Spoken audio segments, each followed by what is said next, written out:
পৃষ্ঠা নং হচ্ছে 20। এখানে কি বলেছে, খালি ঘর পূরণ করি। কিভাবে খালি ঘর করতে হবে?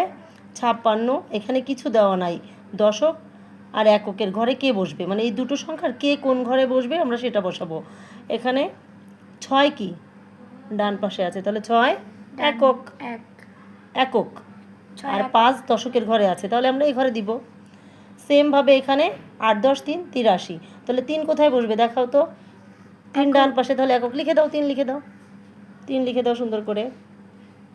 এখন দশকের ঘরে কি আসবে? 8 লিখে দাও। এই তো তুমি বুঝতে পেরেছো। পরেরটা করো 120, তাহলে শূন্য কার ঘরে যাবে? এভাবে লিখতে হবে। ওকে, পরীক্ষায় শুধু এভাবে দিবে, এভাবে খালি ঘর থাকবে, তোমাকে বসাতে হবে। ওকে বাবা? হ্যাঁ, তারপরে দশকের ঘরে কি আসবে? 2 দিয়ে দাও 2। শতকের ঘরে কি আসবে? 1 দিয়ে দাও 1। মাশাআল্লাহ। 4 নঙে কি হবে দেখো? 467, তাহলে 7 কি? একক, লিখে দাও একক। এরপর 6 কি? 6 দশক, তাহলে লিখে দাও 6। এরপরে 4 শতক, তাহলে লিখে দাও 4। এখন কি বুঝতে পেরেছি আমরা? ইজি না অনেক? এরপরে 5 নঙে কি? 976, তাহলে 6 কোন ঘরে যাবে? একক, লিখে দাও। এরপরে 7 কোন ঘরে যাবে? দশক, লিখে দাও। এরপরে 9 শতক, লিখে দাও।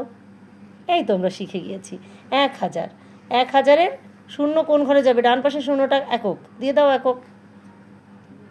এর পরের দ্বিতীয় ঘরে যেটা আছে বাম পাশে দশক, দশকের ঘরে আরেকটা শূন্য যাবে, দাও। শতকের ঘরে আরেকটা শূন্য যাবে।